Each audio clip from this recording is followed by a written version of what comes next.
The day humanity touched the aether. In the vast and ancient corridors of the Galactic Federation, where species spanning across 9 galaxies deliberated in their endless cycle of diplomacy and control, there were laws. There were understandings.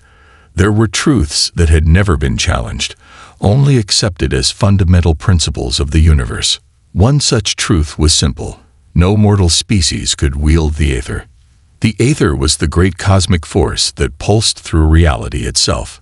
It was the foundation upon which the most powerful races had built their civilizations, a force beyond mere physics or energy, something older than the stars themselves.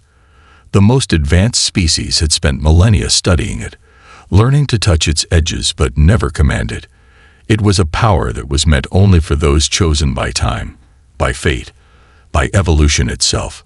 Humanity, however, had a habit of breaking the rules of the universe, and when they touched the aether, the entire galaxy trembled. The watchers in the dark. I was there. I saw it happen. I am not a warrior, nor am I a politician.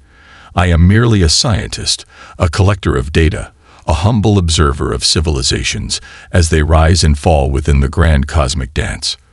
My people, the Tival, live long lives, centuries upon centuries of careful study and measured action. We are not conquerors. We are not saviors.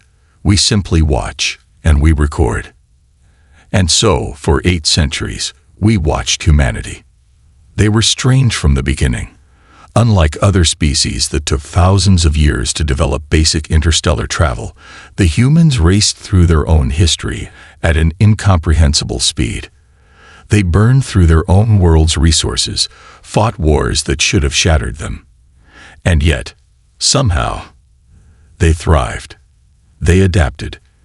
They evolved faster than any species in recorded history.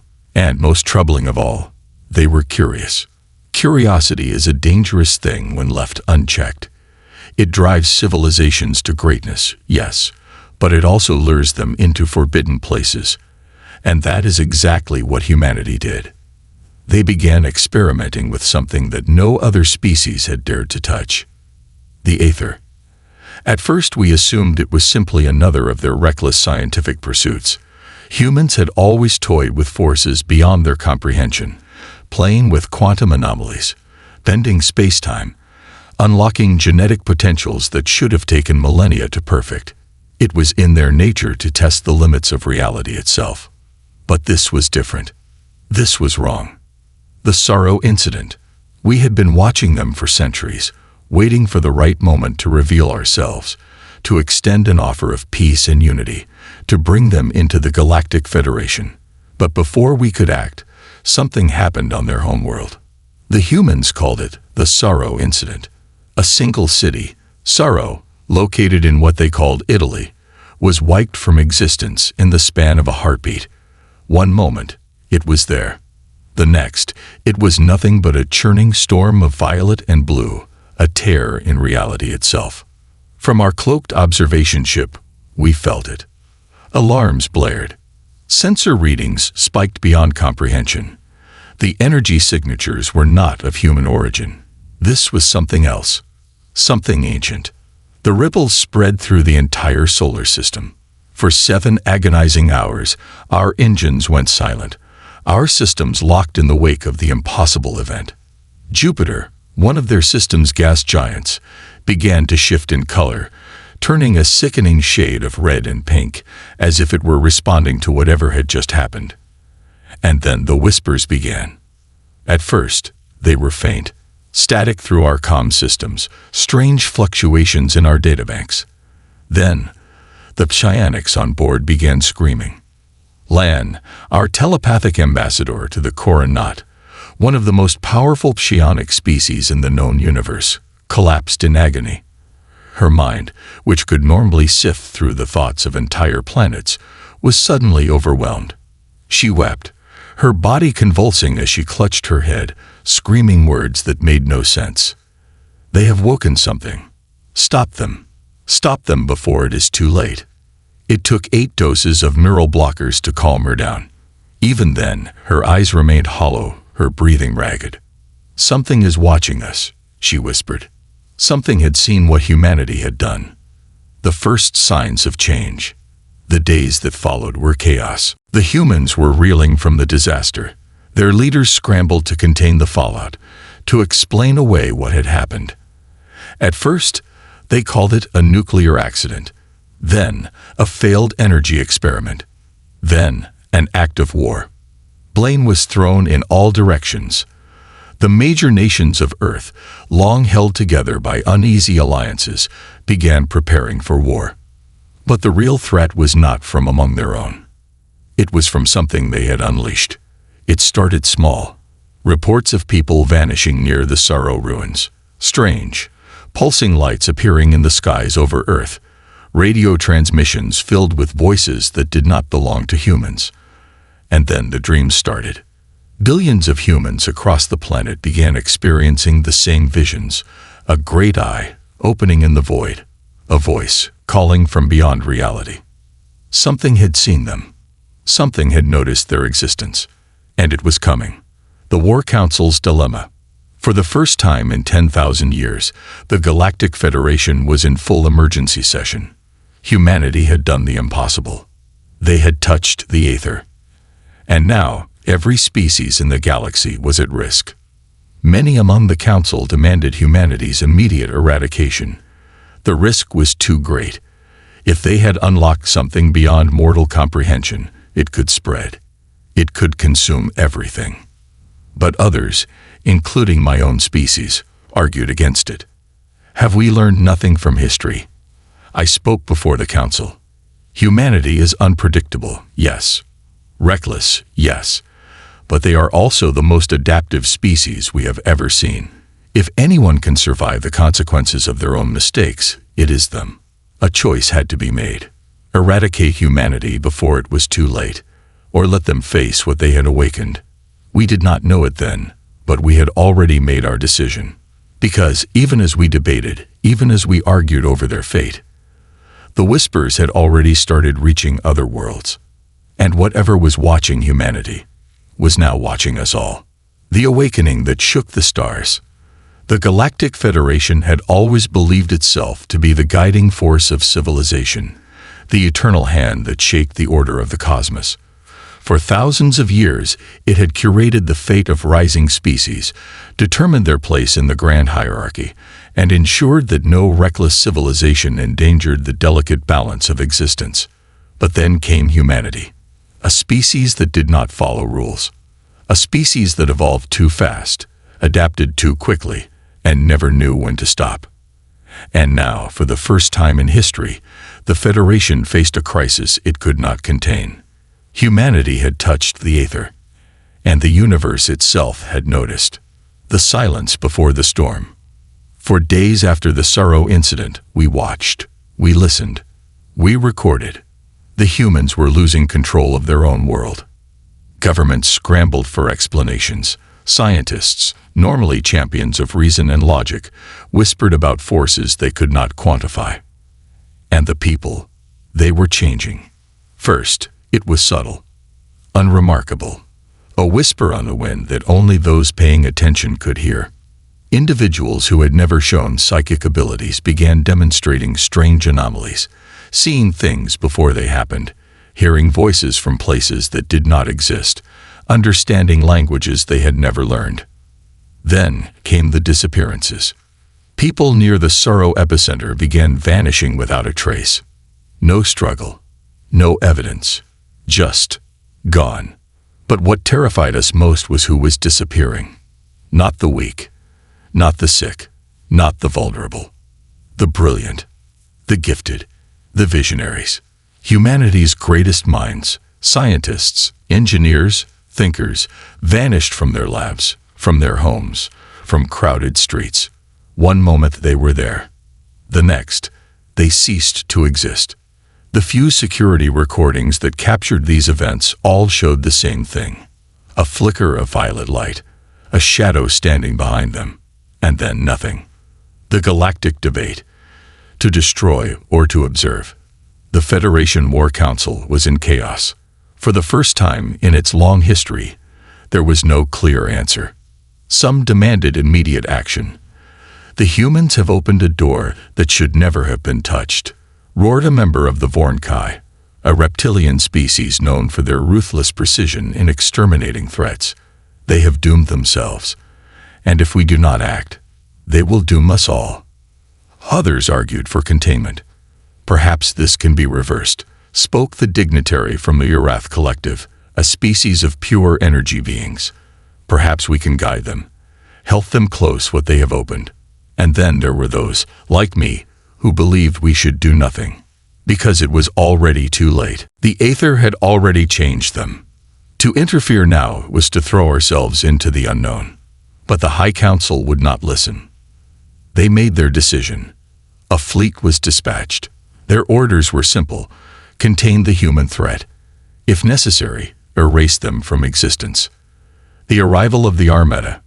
From the moment the first Federation ships entered Earth's solar system, we knew something was wrong. We had expected human resistance, an attempt to defend their homeworld, but there was no response. No human warships, no planetary defense activation, not even a demand for negotiations. Just silence.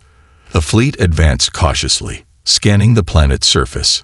And then the whispers began.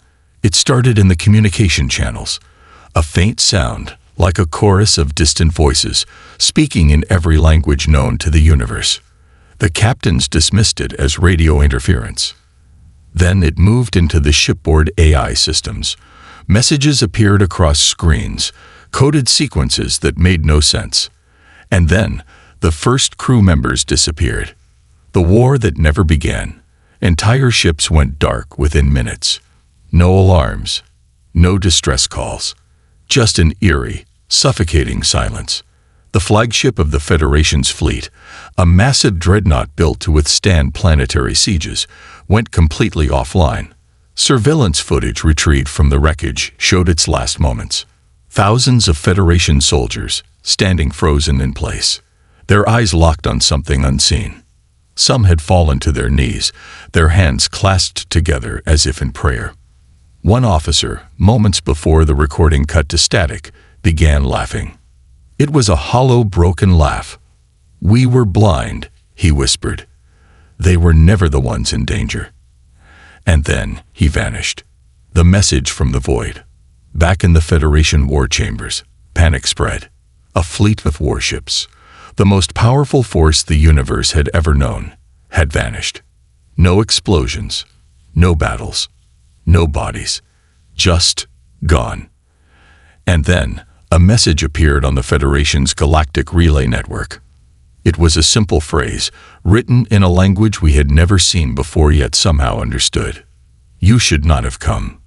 For the first time in history, the Federation did not know what to do.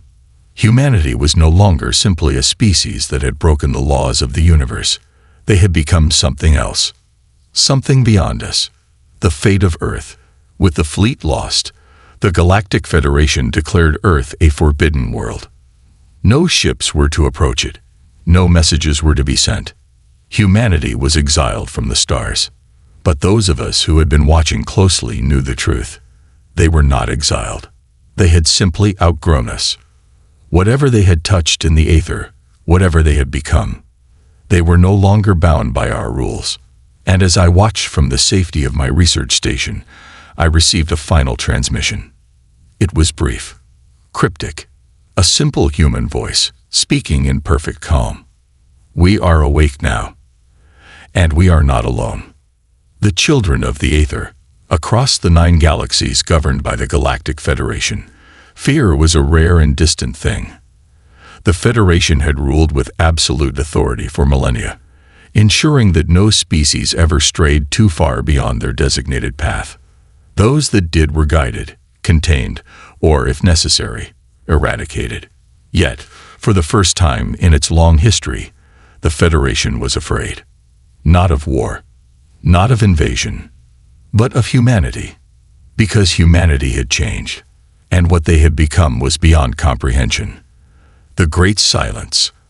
After the Federation's failed attempt to contain Earth, an order was issued. No ship was to approach the Sol system. No attempt at contact was to be made. No one was to speak of what had happened. The homeworld of humanity was erased from maps, its presence purged from official records. Yet, despite the decree, whispers still spread. Merchants and rogue explorers spoke of ships vanishing without a trace near Earth's orbit. Navigation AI systems refused to process routes that led too close to Sol, as if something unseen was actively rewriting them. And then there was the message. It came without warning. A single transmission, broadcast across the entire galactic network, reaching even the most distant colonies. A simple phrase. We are awake. No source. No traceable origin. Just those words, echoing across the stars. And with them, something else began to spread.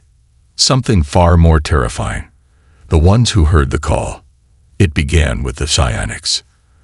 The Coronat, the most powerful telepathic race in existence, were the first to suffer. For centuries, their minds had been attuned to the subtle energies of the cosmos, able to hear the distant hum of consciousness across light years. But now, they heard something else. Something inside their own minds. A voice. Soft. Calm. Infinite.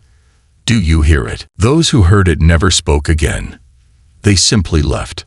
Entire colonies of Coronat abandoned their worlds overnight. Ships vanished into deep space, leaving behind empty cities, their once thriving societies reduced to silent ruins. But it did not stop with them.